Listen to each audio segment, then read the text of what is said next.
ఇప్పుడు కొన్ని షాప్స్ ఏరియాలో షాప్స్ ఉన్నాయి. కొన్ని షాప్స్ని తిరగడం జరిగింది. నిజంగా నాకు ఎంత ఆనందం ఉందంటే అంత ఆనందంగా ఉంది. ఎందుకంటే ఆ రోజు ఇక్కడ ఫుట్పాత్ వేసాం. ఆ ఫుట్పాత్ని కొంతమంది వాళ్ళు వ్యతిరేకించారు. వైసీపీ నాయకులు వ్యతిరేకించారు. ఎక్కడైనా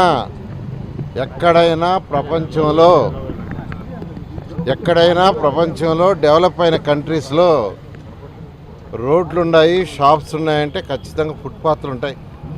పోయి అమెరికా, చైనా, జపాన్, రష్యా అన్ని చూడండి. వ్యతిరేకించే వాళ్ళకి చెప్తున్నాను, చూడండి. పోయి చూస్తే ప్రపంచంలో ఎక్కడైనా షాప్స్ ఉన్నాయంటే రోడ్లలో షాప్స్ పక్కన ఫుట్పాత్లు ఉంటాయి. వాటిని దృష్టి పెట్టుకొని ఆ రోజు నెల్లూరులో అన్ని రోడ్లలో ఫుట్పాత్లు వేయాలనే ఉద్దేశంతో ఫస్ట్ ఇక్కడే స్టార్ట్ చేసాం, మినీ బైపాస్ రోడ్లో. ఆ రోజు చాలామంది వ్యతిరేకించిన నేను వేయించాను అధికారులకు చెప్పి, మీరు వేయండి తర్వాత అని. ఈరోజు వాళ్ళే, ఆ షాప్ వాళ్ళే వాళ్ళ ఆనందాన్ని, ఇప్పుడు నేను ఏ షాపుకి పోయినా వాళ్ళ ఆనందాన్ని ఎక్స్ప్రెస్ చేశారు.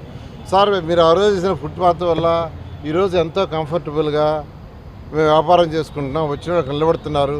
రోడ్డు అంతకుముందు రోడ్డుగా ఉండేది. ఏ వెహికల్ వస్తుందో, ఏ బస్సు వస్తుందో, ఏ లారీ వస్తుందో, ఏ స్కూటర్ వస్తుందో, కొడుతుందో అనే భయం ఉండేది. ఇప్పుడు అవసరం లేదు. ఫుట్పాత్లో నిలబడుతున్నారు, ఫుట్పాత్ పైకి వెహికల్స్ రావు. అంతేకాకుండా ఒక చిన్న టీ బంకు మహిళ తన ఆనందాన్ని ఎలా ఎక్స్ప్రెస్ చేసిందంటే, సార్ ఈ ఫుట్పాత్ చేయబట్టి ఈ ఫుట్పాత్కి పక్కగా నేను ఒక షాప్ పెట్టుకొని ఈరోజు నేను బతుకుతుండా, నాకు రోజు కూలి గిట్టుబాటు అవుతుంది. నిజంగా నాకు ఎంత ఆనందంగా అంటే, ఎందుకంటే ప్రపంచంలో ఎక్కడైనా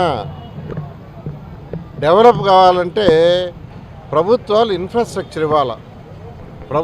ఇన్ఫ్రాస్ట్రక్చర్ అంటే చక్కటి రోడ్లు, డ్రైన్స్, వాటర్ ఫెసిలిటీసు, ఇలాంటి ఫుట్పాత్లు, వ్యాపారాలు ఎక్కడ దూరంగా పెట్టుకుంటుంటే అక్కడ రోడ్డు కనెక్టివిటీ, ఇవన్నీ ఇస్తే వాళ్ళకి వ్యాపారాలు అభివృద్ధి చెందుతాయి. వ్యాపారాలు అభివృద్ధి చెందితే వాళ్ళకి లాభాలు వస్తాయి. వాళ్ళకి లాభాలు వస్తే ప్రభుత్వానికి జిఎస్టీ వస్తుంది, ఇన్కమ్ ట్యాక్స్ వస్తుంది. ఆ వచ్చే డబ్బులతో వాళ్ళు సంక్షేమ పథకాలు డెవలప్ చేయొచ్చు, ఇటు అభివృద్ధి డెవలప్ చేయొచ్చు. ఇలాంటి దూరపు ఆలోచనతో ఈరోజు చంద్రబాబు నాయుడు గారు పరిపాలన చేశారు. కానీ ప్రభుత్వానికి అసలు ఆలోచనే లేదు. అసలు ఇన్ఫ్రాస్ట్రక్చర్ చేయాలనేది లేదు. కియా మోటార్స్ని తీసుకొస్తే కియా మోటార్స్కి ల్యాండ్ ఇచ్చాము, వాటర్ ఫెసిలిటీ ఇచ్చాము, వాళ్ళకి అక్కడ కావాల్సిన రోడ్డు మార్గాలు వేసి ఇచ్చాము. అన్నీ వేసి ఇవ్వబట్టే ఈరోజు 10,000 మంది పైగా ఉద్యోగస్తులు ఆడ పనిచేస్తున్నారు. 10,000 కుటుంబాలు బతుకుతున్నాయి.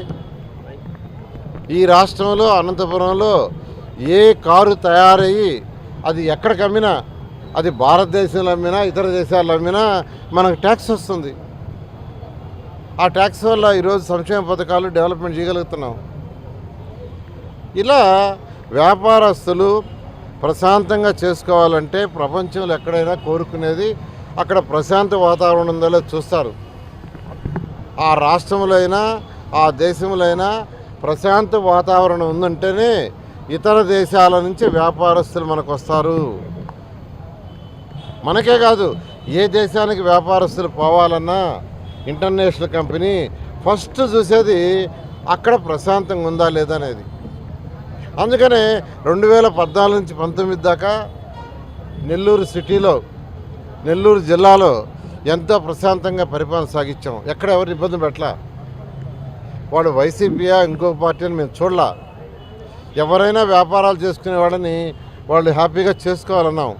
వాళ్ళు హ్యాపీగా చేసుకోవాలి, వాళ్ళు సంపాదించాలి, ఇన్కమ్ ట్యాక్స్ వచ్చేట్టుగా చేయాలి, జిఎస్టీ వచ్చేది చేయాలని ఆలోచించాం. కానీ ఈ ప్రభుత్వం ఆలోచించట్లా. మాకు జిఎస్టీ రాకపోయినా పర్వాలా, ఇన్కమ్ ట్యాక్స్ రాకపోయినా పర్వాలా, 11 లక్షల కోట్లు అప్పు తెచ్చారు. ఈ 4.5 సంవత్సరంలో వాళ్ళు తెచ్చినప్పుడు 11 లక్షల కోట్ల రూపాయలు. అది ఎవరు కట్టాలా? ప్రజలు కట్టాలా? ప్రజలు కట్టాలంటే ఎలా కడతారు? వాళ్ళు ఇతర ట్యాక్స్లు వేస్తే ఆ డబ్బులతో కట్టాల్సిందే. కట్టకుండా కుదరదు, కట్టి తీరాల్సిందే. ఎలా కట్టాలా? ప్రజల మీద బాధ్యత. కాబట్టి ఈ ప్రభుత్వం చేసే పరిపాలన సుపరిపాలన కాదు. మంచి పరిపాలన కాదు.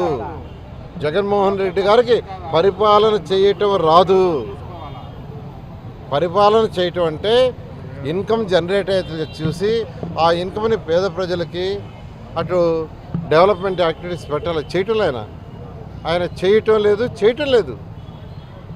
దానికి ఉదాహరణ నేను చెప్పాను కదా, ఇప్పుడు చక్కటి ప్లాట్ఫామ్ చేశాం. ఆ ప్లాట్ఫామ్ వల్ల వాళ్ళు ఎంత హ్యాపీగా ఉండారు. అలాంటిది ఖచ్చితంగా 2024 తెలుగుదేశం వస్తుంది. నెల్లూరు సిటీలో 54 డివిజన్లలో, సిటీయే కాదు 54 డివిజన్లో ఏ వర్కులు అయితే 5%, 10%, 15% ఆగిపోయినాయో అవన్నీ పూర్తి చేస్తామని తెలియజేస్తున్నాను.